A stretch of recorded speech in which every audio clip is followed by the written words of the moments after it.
I had to pull my foot out of her in the first place. And then she had to have a femoral artery clamped.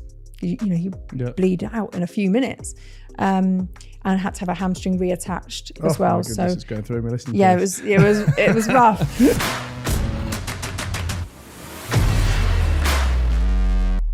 What did your coach say at this point? I mean, were they still hanging on for you to make a recovery? Were you kind of being axed unless you got better? Yeah, I was gone unless I could get on and perform.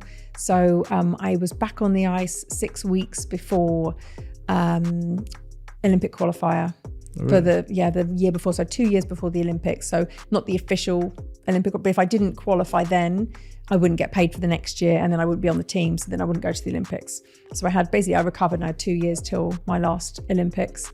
And I was 6 weeks back on the ice before I did that competition. So your first time on the ice after the accident was 6 weeks before the qualification? Yeah. Right. So, which presumably you qualified for then? Yeah, which I did. I mean, it was a rough competition because I wasn't good enough, not even close. I barely should have been on the ice.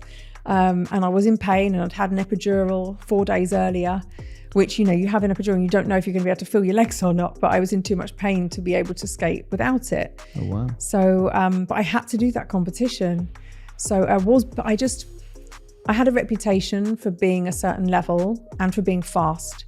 So when it came to the competition, I didn't tell anybody what was wrong. I didn't tell anybody that I'd had time off. I was training, as far as they were concerned, I'd been training for this competition. So they hadn't seen me earlier in the year, but that was because I'd been training up for this one. So I'd been saving myself ultimately. So people thought I was going to be good. And I think that perception, I started the race and people just skated behind me because they thought I was going to be fast enough. So it's easy to skate behind someone, so it's easy to draft. To skate in front is much harder, right? Same as, say track cycling or something on the velodrome.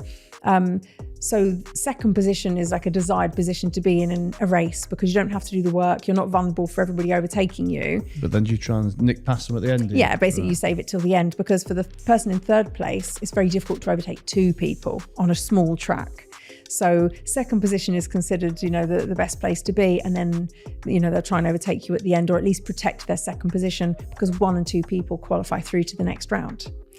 So I just got off the start in front and the person behind is just protecting me, but I was actually skating super slow. But people expect you then to pick it up or then to go faster. So they're just sort of waiting for it. And actually what happened in that first round of this competition, somebody tried to overtake me up the inside and somebody tried to overtake me around the outside at the exact same time because I suddenly realized actually Sarah's really quite slow today. And the person on the inside fell over and took me and took the other girl on the outside of me out. So we all fell over into the barrier together. And actually was an awful accident for the girl on the outside of me. She was a world record holder. She was an Olympic medalist from Korea. And both of my feet went into her, fairly, it's still a fast speed, although it's not my fastest, you're still hitting the barrier quick. And one of my blades cut her stomach, which it sounds dramatic, it was, I guess, but that was just a flesh wound. So, stitches, but just, external. But then my other foot actually went through the back of her leg, severed her femoral artery and her hamstring. So she had to have, I had to pull my foot out of her in the first place. And then she had to have a femoral artery clamped. You bleed out in a few minutes. And had to have a hamstring reattached as well. My goodness, so it's going through me listening yeah, to this. it was rough. So we know it's awful for her, and she didn't skate again. But they were talking about resilience. That was the end of her career. Yeah, and then I had 5 minutes before because they stopped the race because of the danger and blood and whatever else.